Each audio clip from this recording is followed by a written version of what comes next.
If you or a loved one is struggling with addiction, please call Parents and Addicts in Need at 559-579-1551 or check us out online at painnonprofit.org. Follow us on social media at Pain Nonprofit. Please subscribe to the podcast and share with others wherever you get podcasts and on YouTube.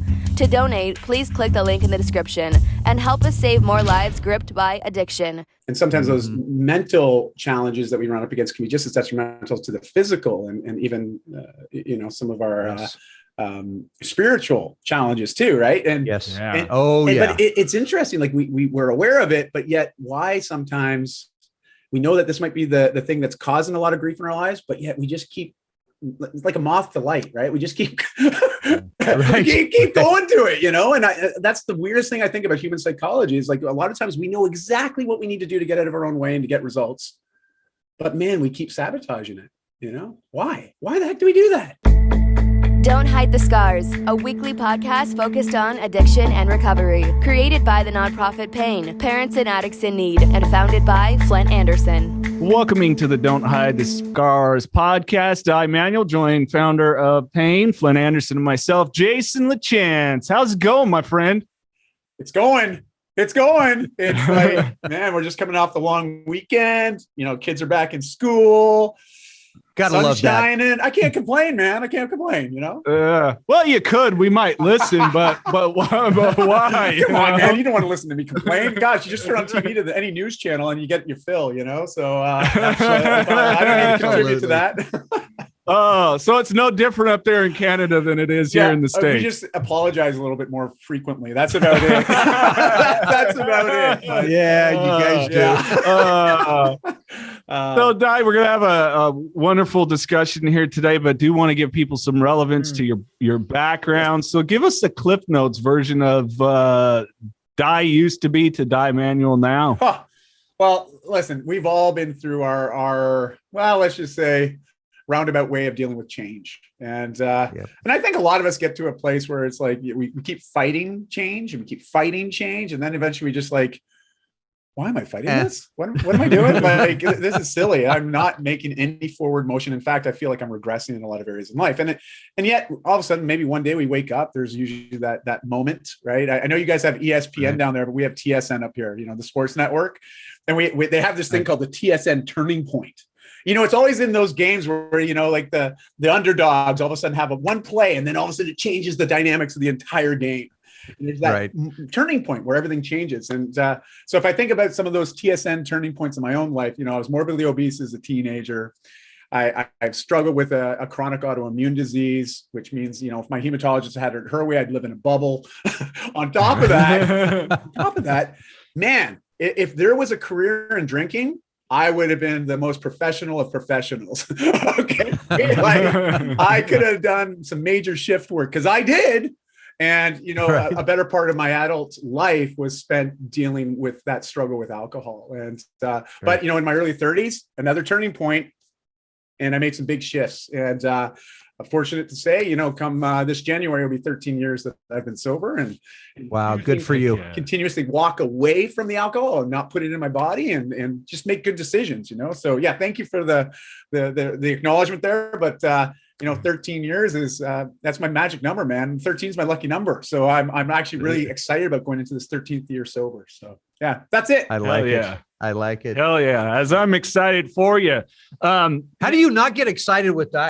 I mean, he's just an exciting guy. I'm just going to sit back and listen. I think to the whole thing today. That's kind of you, man. That's kind of you. It takes one to know one, though, So it's all good. Thank you, brother. Thank you. I will tell you, definitely follow Dai, not only social media, but his website and amazing work that you're doing. And we'll definitely tap into that because you've been a instrumental person for me. Thanks, Jason. In the friendship that we've developed. I would say indirect mentor. You don't even know how closely I'm watching. I love it. Well, thank you. And it's interesting, but I think we always get to that place in our lives where, where we get so used to just trying to do things a certain way and we get frustrated with lack of results. But then all of a sudden we meet somebody and they just offer one little perspective shift, just one little teeny instrumental, influential, idea. But you take a hold of that idea, and all of a sudden your entire life changes, And I think I thank you for saying that about the mentorship, because I also know in my own life there's been certain people that have come into my life and then they've left, but when they were there was one interaction that just changed everything, and it's nice to know we're not so damn alone. Like, really, I mean, how many times, Flindt, during your journey of dealing with addiction, have you felt alone? Oh God, I can't tell you how many times, but like you said, then there's that one moment, where all of a sudden somebody just appears, and again, it could be somebody that I know this may not make sense, but it could be somebody that you've actually been talking to for a while, that's been in your life, but really we've had no relevant conversations. Right. But then that one thing that he or she says, right, and bam, you're just kind of out of that aloneness. Huge. And and that's the miracle of recovery. I really believe that, because you never know when those things are going to pop into your head, or somebody's going to say something to you. But it's that time in between that I think a lot of people struggle with, and I think that's where relapse happens. Maybe not a drug or alcohol relapse, but a mental relapse, right?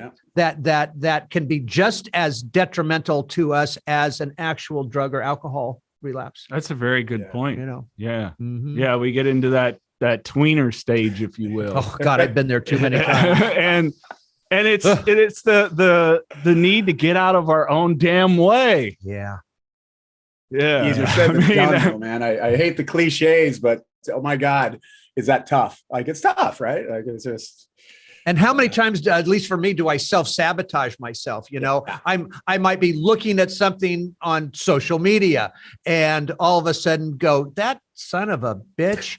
Okay. And then, 2 minutes later, it's like, just get past it. Yeah. Just get past it.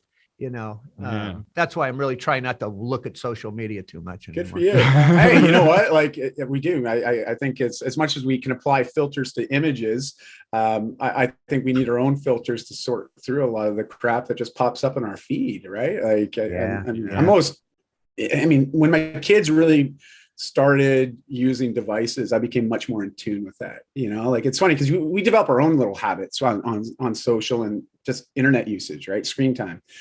But when you start to see your kids and how it can influence their mood so quickly, you realize, man, there's something to this, and it's just kids are much more susceptible to it. They're not as mature and developed yet. And so, those little influences, they make a big deal. But to your point, you talk about that mental shift, right? And sometimes those mental challenges that we run up against can be just as detrimental to the physical and even, some of our spiritual challenges too, right? And yes, but it's interesting. Like we're aware of it, but yet why sometimes we know that this might be the thing that's causing a lot of grief in our lives, but yet we just keep, it's like a moth to light, right? We just keep keep going to it, and that's the weirdest thing I think about human psychology is, like, a lot of times we know exactly what we need to do to get out of our own way and to get results, but man, we keep sabotaging it. Why the heck do we do that? That is probably the best statement I've heard in a long time. Yeah. I mean, but it's the why. Why do we insist, on just staying kind of in that bucket of crap, when we don't have to, when it's as easy as pushing a button and saying goodbye, click, right, and it's done. Yeah. Well, it's like the proverbial red flags where we know we see them, and yes. I don't know if it's ego, like, I can turn those red flags yellow, then green, or I don't know what the hell it is, but I mean, I've ran to it with booze, with relationships, with whatever it is. I mean, I got a guy sitting next to me. It's like, I'm going to carry a gun across the Mexico-United States border into Tijuana to get a load of pills. Hey, why not? Why not? Holy smokes, that is scary. I actually did that one. Wow. Well, the fact that you're here to talk about it, that just says, okay, it ended up all right. Yeah, but I mean, what were some of you've spoken openly and honestly about it with, that you weren't being a good father, you weren't being a good husband. Not just the alcohol, but you've been honest about the infidelity that came with it. Like, hand up, every person that uses a substance, eventually that's going to come into play too. It's just where we're at because we don't like ourselves. That's right. Yeah. So how did the turning point moment, which refresh my memory on what it was, add so much significance to you that like change has to happen? Thanks for that. It's it was just a couple of things you said there. I thought was rather interesting. More so because it was triggering some ideas and more so some thoughts. But that idea about being a father and recognizing that there was areas I was not performing well, and the interesting thing is it's really like whenever I wanted to turn it on and choose to be an engaged, present, and loving father, I could and I could be awesome for a week. And then do something that completely undermines everything that I've just done, So I've hinted at this before, where I was really good at trying to negotiate with myself, like, oh, it's okay, I'm a great dad. I've earned a night out. I've earned a night where I can just let my hair down, as they say, and just let it rip, and it's okay because I deserve this. And just the way that we justify things and negotiate with ourselves. I mean, I was an excellent negotiator with myself. I really was, and I could justify everything and try to justify all my actions and choices. But it got to a place where I could no longer do that in good conscience. And what I mean by that is I know the pain and the disheartening that I was causing my family. I knew that. Like, I was the energy in the family that was affecting everybody else's energy negatively. I was. And when I became super hyper aware to that, obviously it even spiraled a little bit more because now I'm feeling even more depressed, more self-conscious, and my only and the true tested way of dealing with that up to that point in my life was with alcohol. It's like, well, the more I feel that way, just don't worry. You can forget about it for a little bit. Just drink a few more drinks, and do a few other things and just ignore the problem and deal with it later. But later never came. And my wife got to a place where, she was pushing shove. Like it went from pushing, to shoving, where, she was like, I'm not going to accept this anymore. I as good as you are at negotiating with yourself and with me, as she would say, ultimately, at the end of the day, it doesn't matter what you say, the actions aren't backing it. And that's what she needed to see. She needed to see me take action. And you know what? I needed action too. I needed to start doing things differently than I was doing it up to that point. And she asked me a question, and this is really the question that put everything into focus for me, to make it really very easy for me to make a clear decision with full confidence. And she said to me, Dai, are you being the type of man that you would want to marry your daughters? And that question, I've joked around before, pardon the pun, but it was a sobering question by all means, because it was in that moment I was like, holy crap, I cannot defend myself against this. There's no justification for who I'm showing up as and what I'm doing and these actions that I'm doing. Like, I can't say, oh yeah, but, because I was very good at always putting the conditional in there. Yeah, I might do that, but what about this and this and this and this and all the other good things I do? I provide for the family, you guys don't ever have to worry about anything. And I'm there for the big stuff. And I help out around the house. Like, I would justify all this good stuff. Like, it would automatically make it all the bad stuff, nullify, cancel out. And I couldn't do it anymore. And it was literally in that moment, I just made a decision. I was like, okay, well, I just need to make a commitment to remove alcohol from my life for a period of time.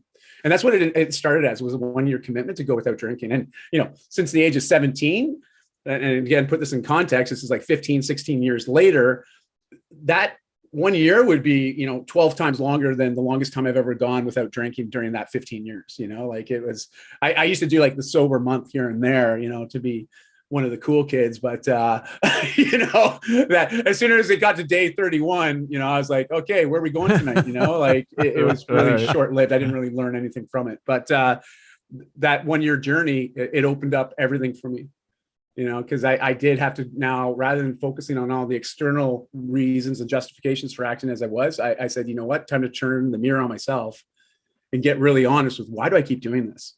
No more treating symptoms. I got to get down to the root cause of what the hell is making me feel this way about myself that I need to self-medicate so much.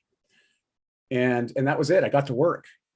I just got to work. And I think, both of you have probably identical stories. You get to that point and it's like, okay, I got to get to work to change this, because no one can do it for you, right? They can't. New Perceptions North, the premier drug and alcohol treatment and recovery center in Central California. A full continuum of medically supervised, top-quality care with programs for detox, inpatient residential treatment with dual diagnosis, intensive outpatient treatment, sober living, support groups, and more. With 50-plus years of combined experience and sobriety, Flindt, Andersen, and Thelma Gatlin Wilson provide adult men and women with the highest caliber of professional health care, treating each client with compassion and respect, and a safe, comfortable environment. To begin the process of recovery, to proudly create and sustain a life without addiction, call 559-978-1507 or visit newperceptionsnorth.com. Well, it's interesting when you talk about those actions, because that's what especially our significant others want to see. Our children want to see it, our wives, our spouse, whoever, other people in the family. But what folks don't realize that are not us, it is let me just put it this way. For me, it was extremely difficult to actually know what those actions were that I needed to change. Because 23 years of doing it Flint's way, and all of a sudden, now, I got to change everything about myself. Well, Jesus, that ain't going to happen in the first 6 months, year, 2 years, 3 years, 4 years. So it was a learning process for me. Like I tell everybody, those first 4 years were not fun for me. They were not fun. Yes. Was I clean and sober? Yes. But I wasn't on a dry drunk, as we say. I just didn't know how to put that one foot in front of the other. And I'll tell you one of the reasons why. Today, I'm a huge proponent of aftercare. I'm a huge proponent of outpatient, sober living first, then outpatient. And I think outpatient needs to go for as long as somebody needs it. Whether it's 6 months, 1 year, 2 years, I don't care. But I was 45 years old. I had a family. The first words out of my wife's mouth were, "Yes, I'm," because she was pissed. Okay, there was nothing that this was not a happy woman in any way, shape, or form. And it was basically, you've got to go back to work because you have a family to support. Yes, you are going to go to your meetings, but other than that, your ass is going back to work because we need to pull ourselves out of this mess that you put us in. Wow. Whoa. Wow. I love it. Oh, yeah. Good on her, man. That's great. Oh, I'm telling you. And you know what, Dai, I'm still married to the same woman. So we just celebrated 43 years, which big, yeah. But the awesome. Kudos go to her. Not I love that. Oh, Flindt. I mean, it's to have someone that loves and cares for you so much in life. I mean, if that doesn't give you a huge boost of confidence in yourself and life, I mean, I don't know what will, so that's pretty amazing. Well, it was one of those things that I don't talk about some of this stuff too much, but we've known each other since we were 16. Wow. And our families knew each other, and we're a week apart in our birthdays. and we just kind of knew, I mean, when we just knew we were going to get married someday. We never dated in high school or college, never had a formal date. I'd hang out with her. Right. And then it was the day before Valentine's Day in 79 that I said it just like this. I go, I guess I'm asking you to marry me. and her response was, well, I guess I will. And this is a true story. And when we went romance. When we went to our families, because her father had passed away when we were just born, but she had 3 brothers. And so I went to my family to tell them, she went to her family to tell them. And the first response out of both sides were, well, who are you marrying? And I said, Kathy, and she said, Flindt, and everybody goes, oh, that makes sense. I mean, and there it was. Okay. Yeah. So and there it was. Yeah. Gosh, yeah. Pretty good story. Beautiful. I think one of the things, and I've just, maybe because I've been doing a lot more reading on this with where I'm at is sure, we do an examination of our values and our morals, but it's the real reestablishing of our integrity. Right. Yeah. And morals and values play into integrity, of course, but it's just the point where you get, I know you've had it, Flindt. I've had it. I know you had it with the misses and your daughters, where it's like, they don't question it anymore when it's, I'm going to go golf this weekend. Yeah. Are you sure you're not going to Tijuana with your gun to get more pills? And I think that's the thing that I encourage people that are new to keep pushing through. You're going to kind of have to eat your own shit a little bit for a while you figure out that process and the underlying stuff. Like you said, there's a reason, why we use it's not the substance. It's always something underneath. True enough. Yeah. It's interesting you said that, because this weekend I belong at this one golf course, and we have our big, it's called our Coyote tournament this week. All right. Nice. It's all members, and it's going to be a kick in the butt. And of course the majority of these guys, they drink. Okay. Right. And this is a wild weekend, and good for them. I just can't. But to the point of what you said, because I told her, I said, hey, the Coyotes this weekend, she knew it was coming. And I'm basically going to stay too with my buddies at their house, because I want to watch them. I want to make sure that these guys are okay. Right. If they have to go somewhere, I can drive them because I'm the sober driver. But it's interesting because she never even questioned that. It's like, go for it. You can do it, because she knows I'm not going to Tijuana with a 9mm. That's right. I mean, so it's pretty cool. But it's taken all these years for that to happen. And people new in recovery, sometimes they can't see that, right? They can't see, 20 years down the road, 25 years down the road. But I promise you, if you stay clean and sober, those good things will happen to you. So true. Yeah, you're right. It took a long time to regain that trust with my wife, and rightly so. I had to earn that trust again. And the only way to do that, you're absolutely right on the integrity piece. I had to walk the talk, do what I was going to say and say what I was going to do. And sure, it feels like, wow, man, my life's being micromanaged. But that's what it takes. To be perfectly blunt, it's what it takes. You've got to simplify life to really put the time and the energy into your recovery, into that redefining of who it is you want to be, and getting clearer and clearer on, well, to be that person, how do I have to show up?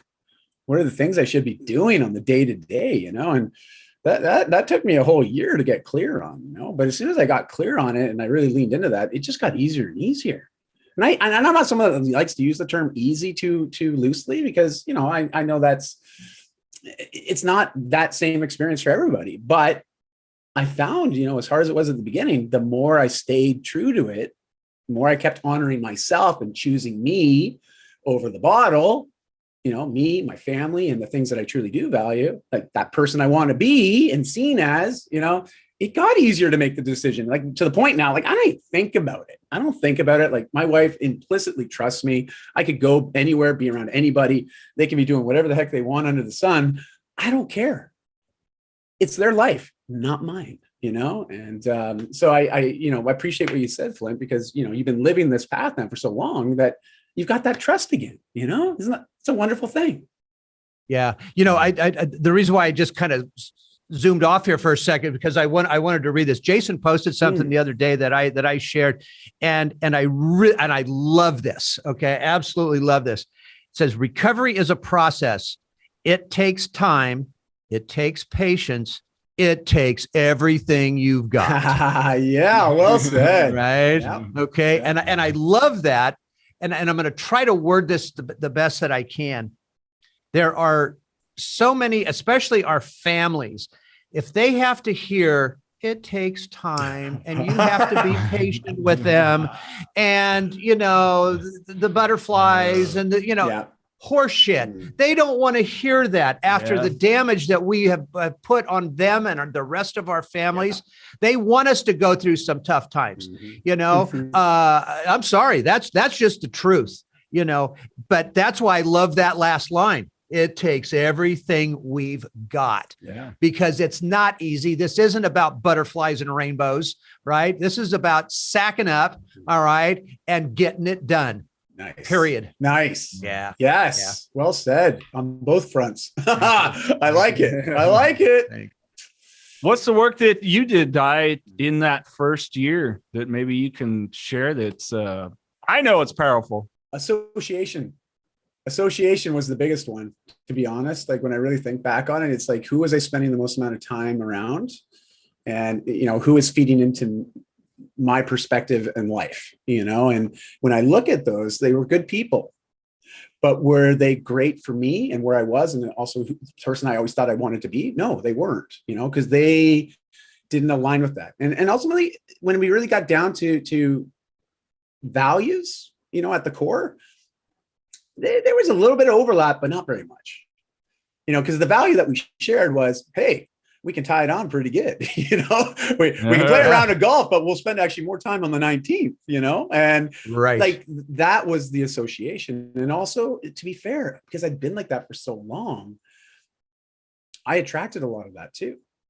Like the reputation follows us, and it did for me. Like I'd go to trade shows in my industry and, you'd be negotiating a deal with a supplier or a vendor, and they'd be like, okay, well, we got the work out of the way. Now, where are you hanging out tonight? I want to come party with you, and that was the thing. Like I had this reputation. People were always like, where are you going tonight? Because they knew that if I'm tying it on, it will be a good time, but at what cost? Yeah. At what expense? And that's not the reputation I wanted.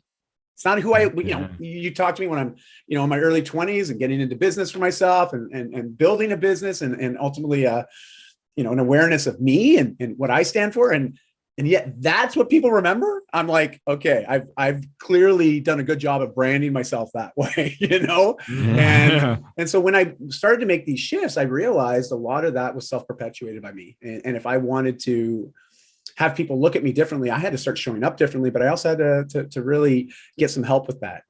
Because to be honest, I removed the alcohol. That was my crutch. I learned how to function really well with that crutch.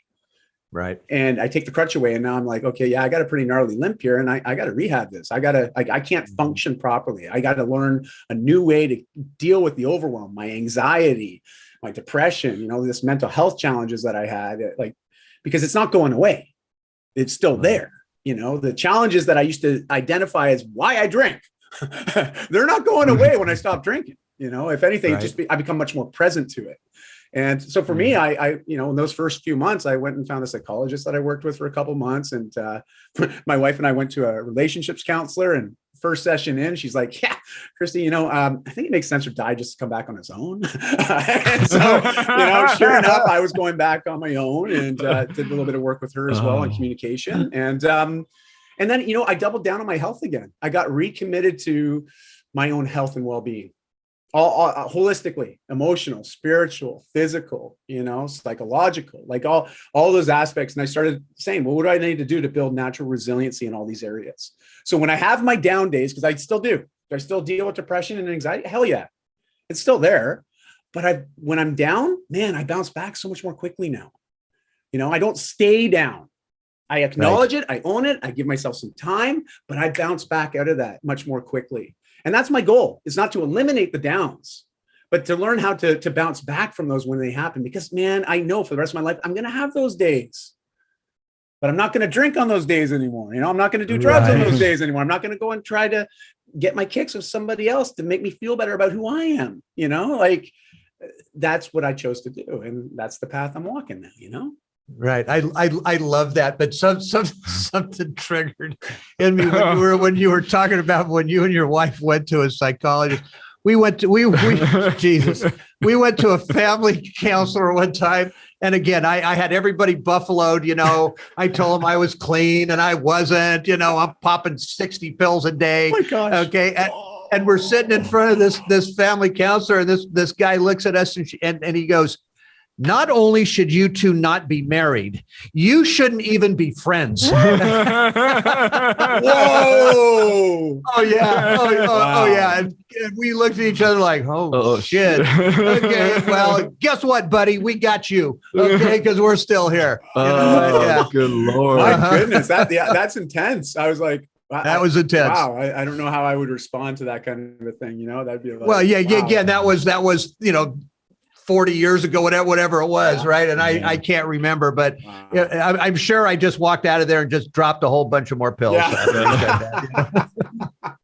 Oh man! Wow! the interesting thing too, Dai, about your process and all of us in trying to reestablish our integrity, though, is authenticity. Because that negotiation process, I'm sure you were doing some people pleasing, through it. So how did you really examine who is Dai authentically, and not let yourself fall into a sense of shame from what you did, so that you could even establish, boundaries were important. Like with the missus, like, hey, in my head, it's like, hey, I know I was this way in the past, but you're crossing a line right now while I'm trying to become a better man.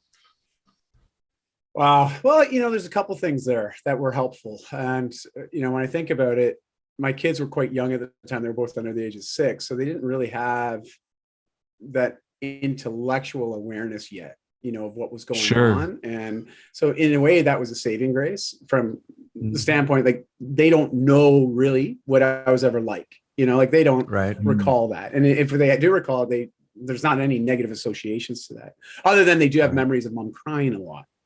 Right. And the occasional fight here and there, which, was obviously due to things that I was doing. And so that being said, something that I like to offer up to parents is, if your kids have that awareness, our kids look at us, especially the fathers in their lives, as the first hero, superhero, their first real role model. Like, we are an example of what a man is to our kids in every front, and if you were to sit down and ask your kids, like, what kind of father do you think I am? And I mean, just think that this is as sobering as a conversation as you're going to get, as you sit down with your child, and if they have the awareness to be able to communicate with you, on this kind of a question, ask them, what kind of father do you think I am?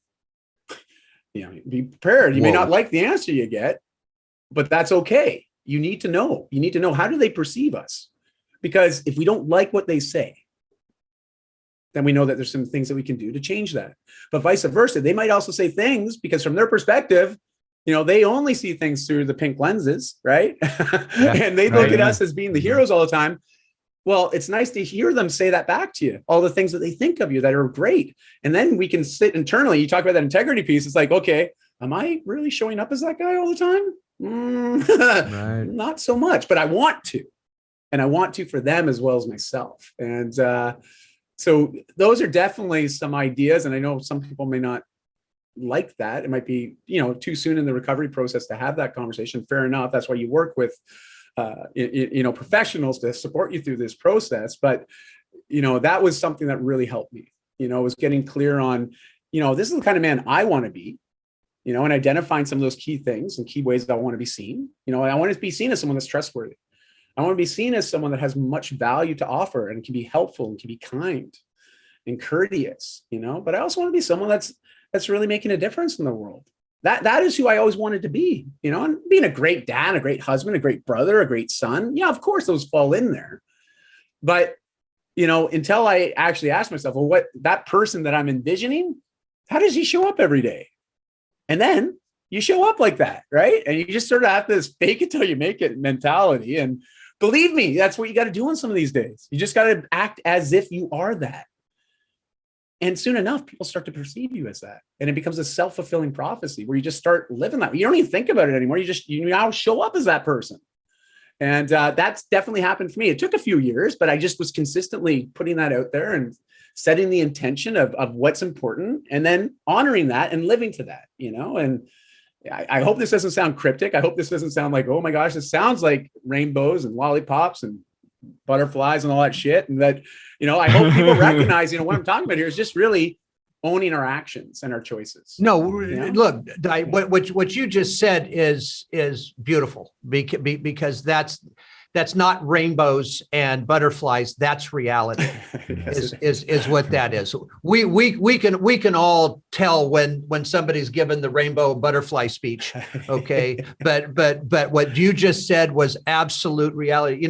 There was, I've talked to so many young fathers over the last years that obviously have substance abuse problems. And one of their comments was, well, I really can't go to treatment because, I'm going to miss my kids. And I'd say, well, how old are your kids? Yeah. Well, they're 3 and 4. And my response to them was, man, do you realize what a great position you are in right now to go to treatment? I said, you don't want to be in my shoes where your kids were 13 and 19.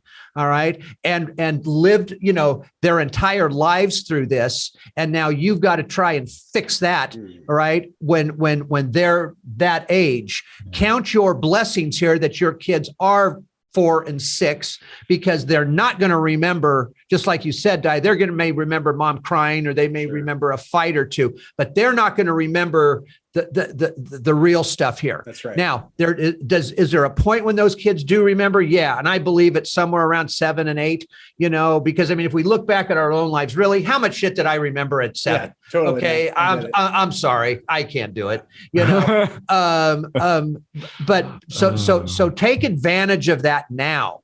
Again, because you do not want to be in the position I was in and going through this when your kids are of age. Yeah. Because it sucks. There's no time like the present. That's right. Yeah. Once you have it acknowledged, it's like you can get to work.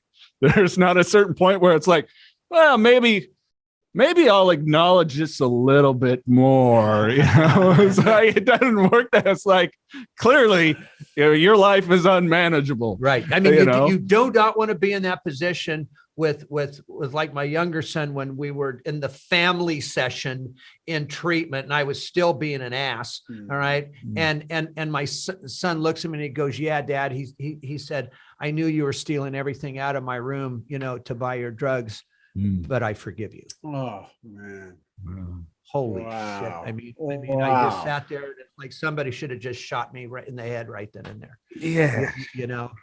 Yeah. Sure. Oh my gosh. Like that's just such a profound thing to say in that moment as well. And that's why I love our kids, because you know what, man, they just keep teaching us. They keep teaching. Yes, they don't even realize they're doing it, but man, do they do it?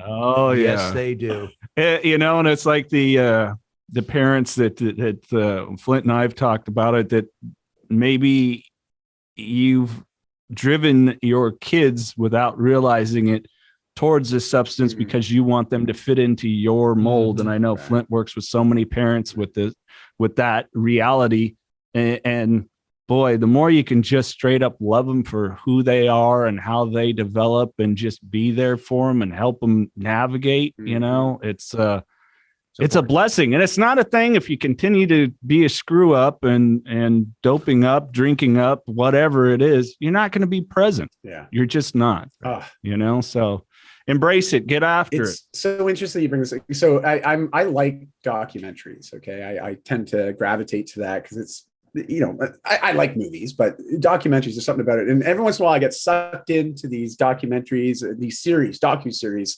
on Netflix. And they've got this one called I Am a Killer. And I don't know if you've heard of that, but it's basically. I have heard of it. Yeah. So here's the thing. I got sucked in. I thought, okay, I'll watch one. It keeps coming up on the recommended list. Those damn algorithms. Anyways, it keeps popping up. 6 hours later. No, but quite literally, yeah. I decided, okay, well, they just released season 3. I haven't watched the first 2 seasons. I'll just watch the first episode of season 3. Anyway, so I started watching it. And I did. I got hooked because these are real life people that have obviously done the worst thing that anybody can possibly do, which is take another one's life. And I'm not here to approve or disprove of anything that they're doing, but they've made a big mistake. But all these people, they are remorseful and they do regret deeply what they've done. But it's taken them years because many of them are on either death row or they've been on death row or life without parole, and they've been in prison a long time. And so there's the thing is that they go back and they open with, they've got a very specific format, which is very contagious. I'll tell you that. So be careful if you watch this because they hook you right away with it, right? They talk about the crime, they introduce the main character, but then they go back and they retrace everything, both their history of where they've come from to sort of try to bring some understanding to how did it even get to the place where they took someone's life. And, because we're very quick to judge. You read in the papers, you see on the news, oh, someone's taking somebody else's life. And it's awful. And I don't approve of that ever. However, there's a lot of things between the lines that we don't know. We don't know the circumstances that brought someone to that place to do that. And the biggest thing is a lot of these people have done it in their teen years or very early on in their 20s. And most of them had very, very hard childhoods. Right. Lots of like riddled with substance abuse, but more importantly, with just lack of care, lack of connection, lack of love. And it's just wild to see that this negative effect, and this is to an extreme, of course, but I mean, as parents, we know this, we see this in our kids. Like we know they need to be nurtured. They need to be cared for. I mean, all of us know that too, but it makes me wonder that, how close are we, on the path that we found ourselves on with the substance abuse, with the alcohol abuse, with, even my promiscuity and other things that I was doing. Like, if I kept going down that path, I don't see myself being that much different than the people in these documentaries. You know what I mean? To an extent, because I can almost understand the psychological trauma that people endure. And I'm not justifying their actions, but I just thought, psychologically and this power of change in our lives, but more importantly, what it can mean just to have someone look us in the eyes and say, you know what? I see you, I hear you, and I love you, and I mean, that simple thing, if we just have more of that, and now this sounds like the kumbaya speech, but, I'm quite literally, I mean, I know you guys see this in a much deeper and more intense level based on the nature of your work and what you do and these conversations you have, but I mean, how often do you see this happen with this early, people in their early developmental years just having lack of care in their life? Right. Yeah. A lot of, there's a lot of it. Is that why do you think the substance abuse is so prominent? Is that to replace that lack of attention, that love? Like, I mean, I know this might not be a question that can be answered in a single line, but I'm so curious, Sure. I think that's a big part of it. I mean, the spectrum to me is so wide on why somebody is getting involved, why some kids getting involved with substances. It can be anything from that lack of attention, that lack of a parent just simply saying, hey, I love you. All right. But it also can go to the other extreme, that the parent is so up the kid's ass all the time that they want him to be this, be that, be the other thing. That, like Jason said, sometimes you just have to let your kid be a kid, for a while. But again, there's that we're also in a society today where we let our kids do damn near anything they want. Parents aren't listening to people like us that are trying to warn them about the dangers that are out there. Dai, it's just like the fentanyl epidemic that we've got going on. I still can't tell you how many parents go, huh? I didn't even know there was one. I mean, so my point here is that there are so many parents out there today that aren't listening. They're not seeing the dangers that are not only coming their way, but they're already here. So again, it's a wide spectrum from, I just saw a movie by the way, because I've got a friend of mine, who told me about this movie. It's called Peanut Butter Falcon. Oh, great movie. Oh, I just love that movie. Beautiful movie. Okay. Yeah. It's just, how many times did you cry? Oh God. I was like, oh my gosh, I lost it. I lost it. I lost it. Well, because my friend, he's got a niece that has Down syndrome. And I met this young lady about 8 months ago, and she just stole my heart. And she lives in Tennessee, and her name's Lauren, and I text her and we take pictures together and I send her hats. I mean, she's just the best. But Mike Espinoza, if you're listening, buddy, I finally got you on the podcast. Snuck you in. Yeah. He told me about this movie, but the reason why I brought that up is, when you're talking about that spectrum of a parent not being there, not giving a shit about your kids. That's what and I can never pronounce his name. Shia LaBeouf. Yeah. Yes. Yeah. I mean, that role that he played, I think is that role, of probably no family, no anything in that family. Right. Because he was just kind of a wild man, had a heart. Yeah, definitely. He had a heart, but that's the kind of role I think that he was playing in this. That's a good point. Yeah. I think the thing that was interesting to me about that movie is, there was love between him, the main actors, for, the main character, but there's this interesting push pull of, well, he can't do that because, whatever. And on the other side, why not? It's the only life you get. So it's kind of like, as a parent, I'm kind of seeing, I encourage my kids to go, how can I sit and tell them to, dream big and stuff if I'm not going to operate the same way, So it's like, go after it, but learn the lessons, the dangers and so on. And, it's just help them navigate this darn life. We only get one go around. So yeah, you can go do this little thing forever, or you got one life, go big. You might as well. Why not? Right. But the fact that, it's important to take note that we have that opportunity to be that instrument for our kids, to be that inspiration for our kids, and really to invite them to dream big. Right. Not even so much us acting and dreaming ourselves, but just giving them the space to do that. And I think that is something that's wonderful. I think back on my own parents, and there was periods of time where they would just let me talk about things that I wanted to do.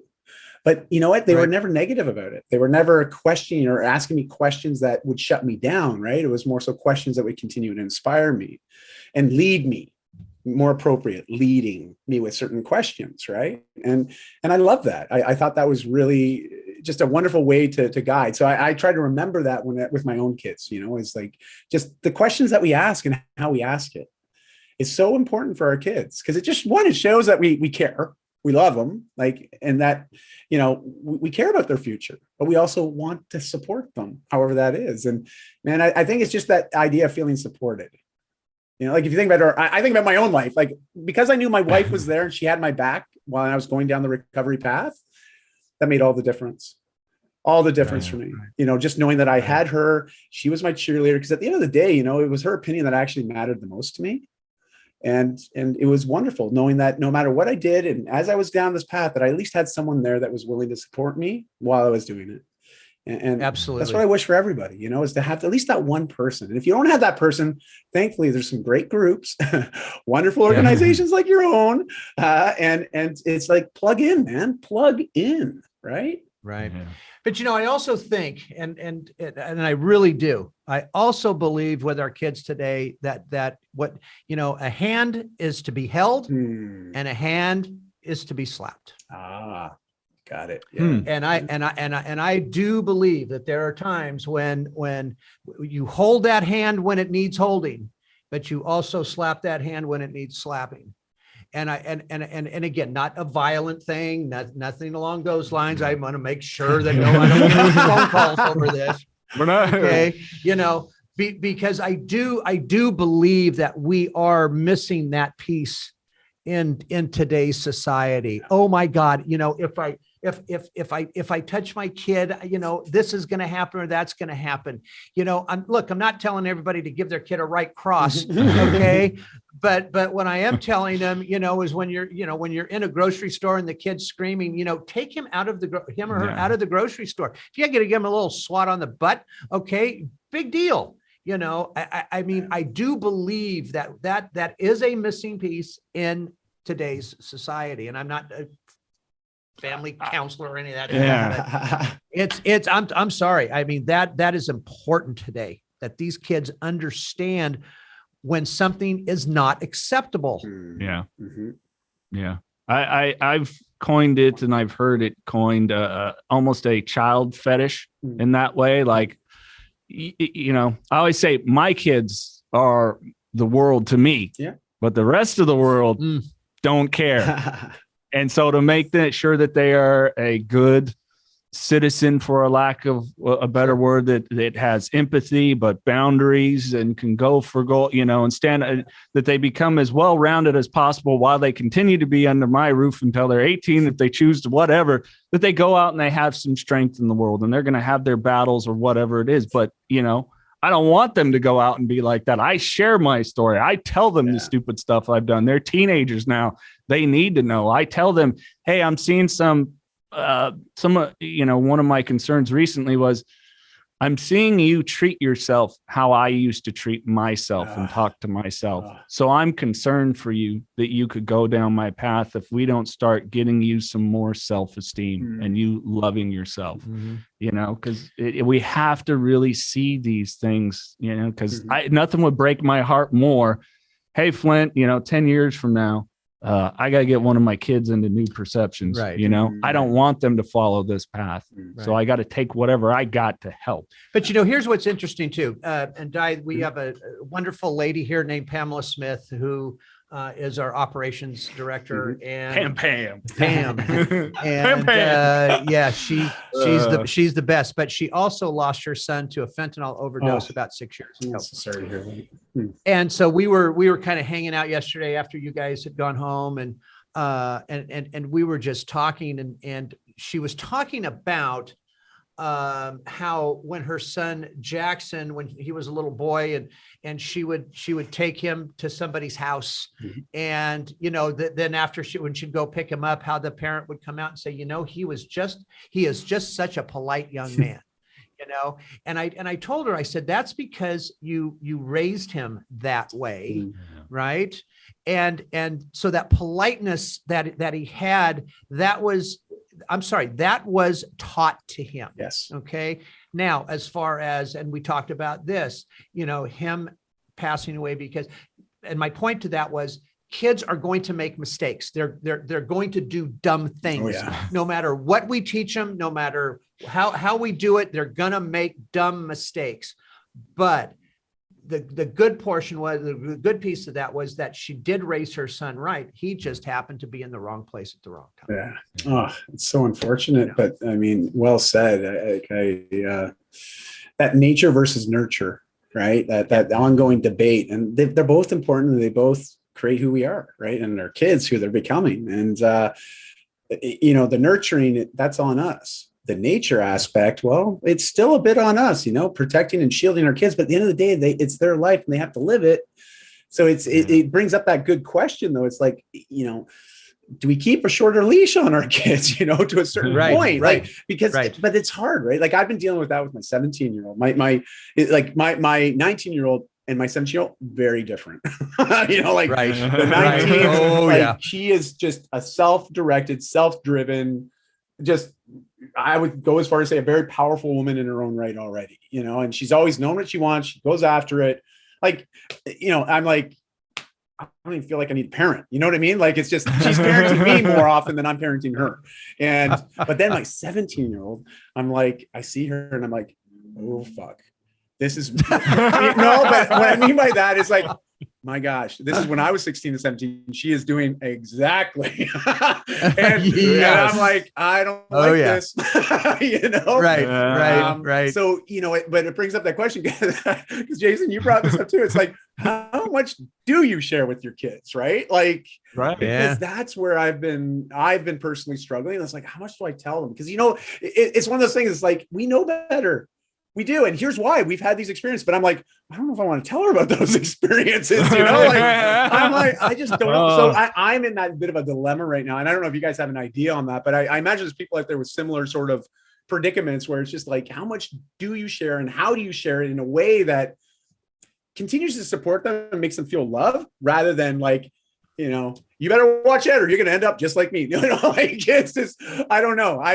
Well, I'll tell you, look, it's as far as it comes to substance use out there today. Yeah. Okay. And telling our kids, I have got no problem with parents sitting down with their kids. And I mean, getting up in their shit. Okay. and saying, look, this is going to happen to you if you put yourself in this position because of fentanyl being laced in everything that's out there. Disgusting. You know, again, the number of parents that I've had to hear go, oh, my children tell me everything and they're not going to experiment with anything. Well, that's bullshit. Okay. To begin with, but because this is such dangerous times, I would rather have everybody's kids pissed off at a parent, okay, than you have to go to their funeral. Yeah. Yes. And that's a reality today.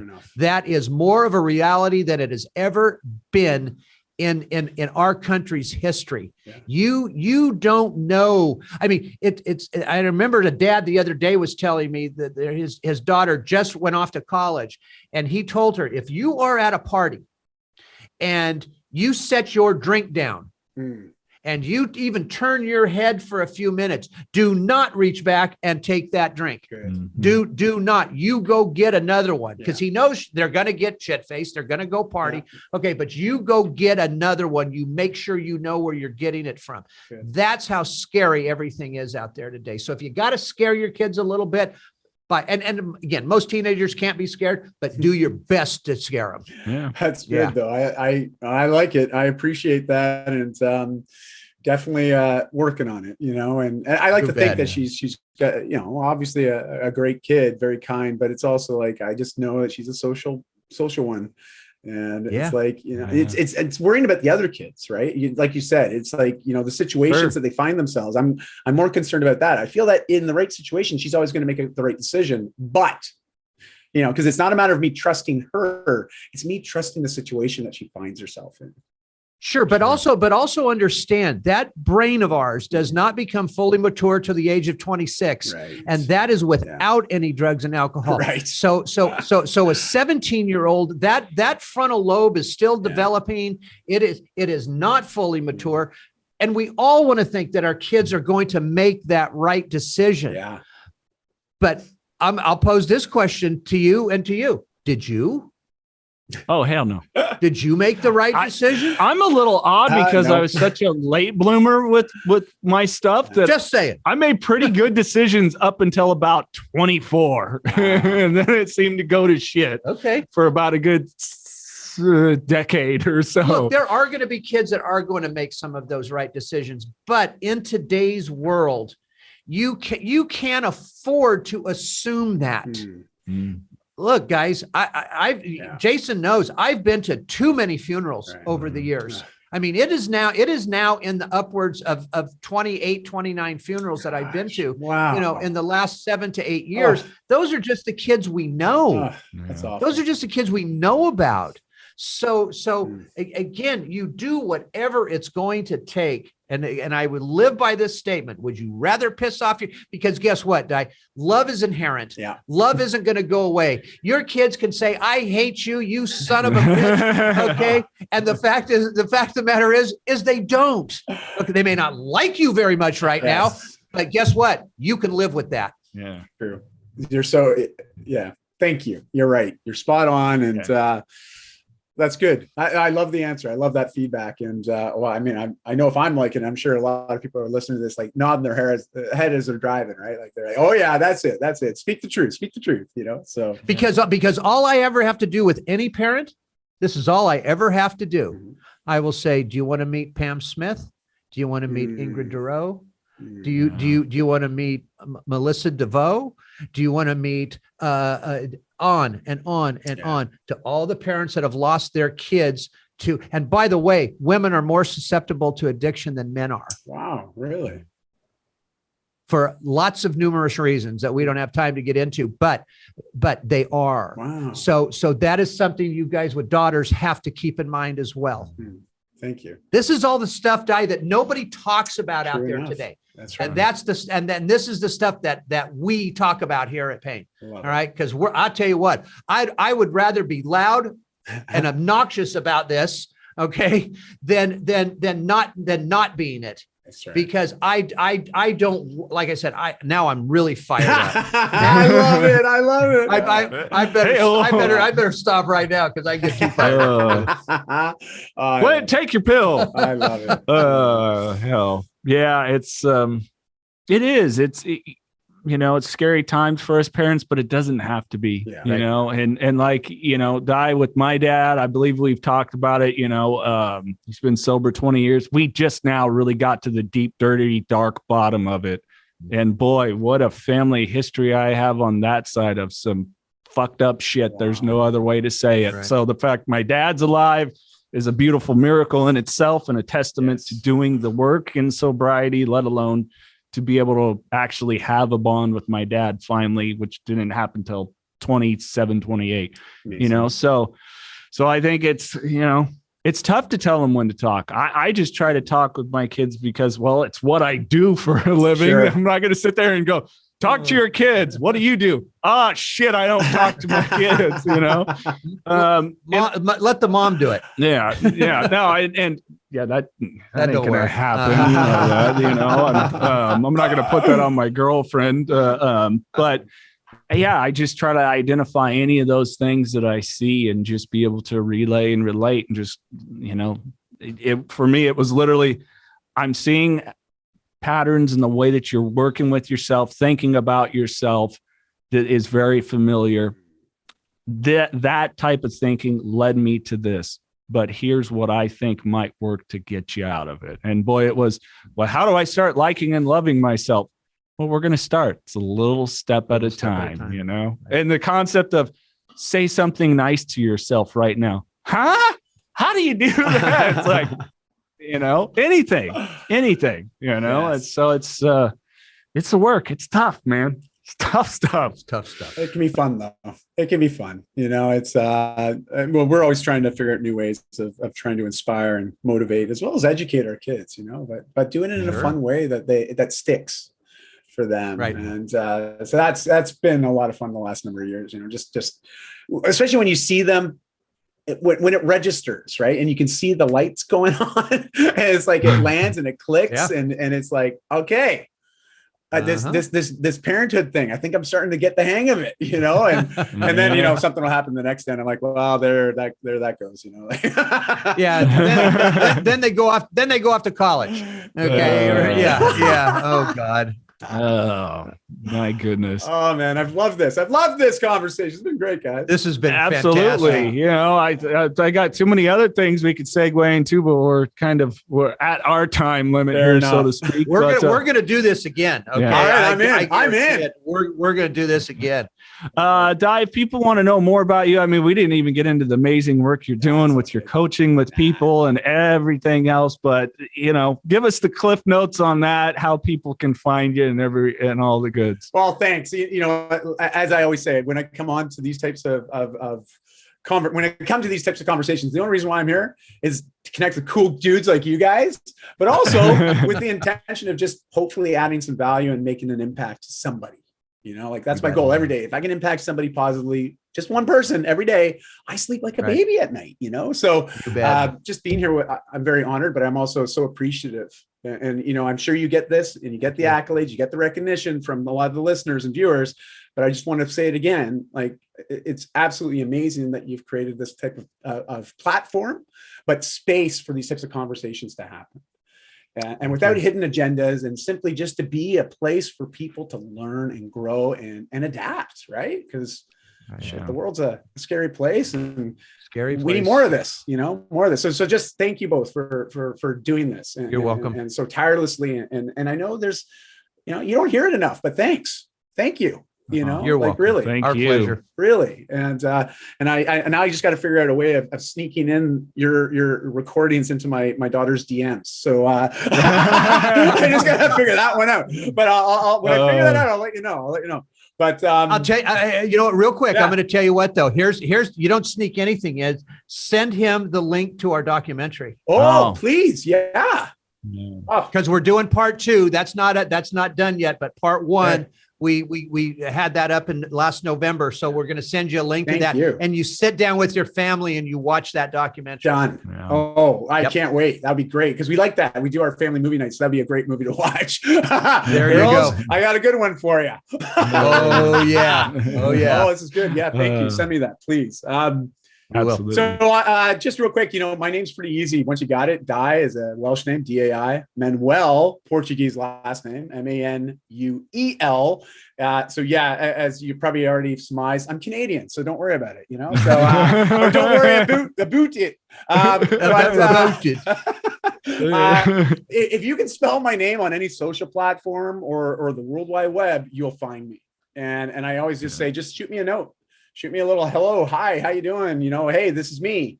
I just love connecting with people. So I am most active on Instagram, Facebook, and LinkedIn. Those are my 3 main channels that I'm almost active daily on. So best opportunity to connect with me, go there. And then if you like a lot of the resources to just level up in life, I've got about 1,700 articles on my website. So lots of content there. I've been blogging for longer than I care to admit, because it makes me feel really old. But I would just say DaiManuel.com is the next best place to check some resources out. And I share and I blog. I got a whole series called Addiction Free Life. And it's my whole story about what I did as I entered into recovery and made a lot of different changes along the way, and some of the things that really helped me.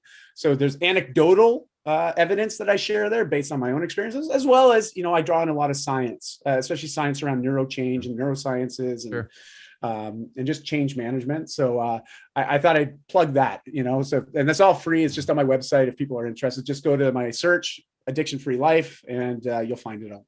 So that's it. Perfect. Yeah, Perfect. One of the biggest values that I got out of it and continuing to get to know you was a really good lesson that I learned recently when we were talking about like that one person might just drop a little nugget, was about successful and unsuccessful people. Unsuccessful do the work when they feel good and feel like it. Successful people do it no matter what. And with the challenges that you've had, not only with the addiction, your physical health and things, it's just, Dai's a great guy to follow. It's an example of success in the life that you wanted to build. And I mean, your transformation, my brother, is awesome. And I love you. Love you too. Dai, thank you. Thank you, my friend. This has been such a pleasure to meet you. Thank you. Jason's been talking about you, and I've been looking forward to this. This is fantastic, man. I just want about 1/8 of your energy. Well, where am I shipping it to? You just give me the address. I'll send it your way. Ship it right to me, okay? Man, you are the best. Thank you so much. And we are going to do this again. I promise you. I want to continue this. Yeah. Thank you, my friend. Please. I would love to. I'd love to send you guys a couple of copies of my book, by the way. So, Jason, I'll hit you up for your mail address there. I'll send you guys each a book and just send it your way. And just like to, as a little thank you for all the stuff that you guys do. I'd love to send you that. So you got it. Sure Thank you so much. And you just say when you want me back. I'll be here. If you or a loved one is struggling with addiction, please call Parents and Addicts in Need at 559-579-1551 or check us out online at painnonprofit.org. Follow us on social media at Pain Nonprofit. Please subscribe to the podcast and share with others wherever you get podcasts and on YouTube. To donate, please click the link in the description and help us save more lives gripped by addiction. This podcast contains the views and opinions of hosts and their guests to the show. The content here should not be taken as medical advice. The content here is for informational purposes only. And because each person is sharing their unique perspective, please consult your healthcare professional for any medical questions. Views and opinions expressed in the podcast and website are our own and do not represent that of our places of work. While we make every effort to ensure that the information we are sharing is accurate, we welcome any comments, suggestions, or correction of errors. Privacy is of the utmost importance to us. For those wishing anonymity, people, places, and scenarios mentioned in the podcast have been changed to protect confidentiality at the request of certain guests. This website or podcast should not be used in any legal capacity whatsoever, including but not limited to establishing standard of care in a legal sense or as a basis for expert witness testimony. No guarantee is given regarding the accuracy of any statements or opinions made on the podcast or website. In no way does listening, reading, emailing, or interacting on social media with our content establish a doctor-patient relationship. If you find any errors in any of the content of this podcast or blogs, please send a message through the contact page.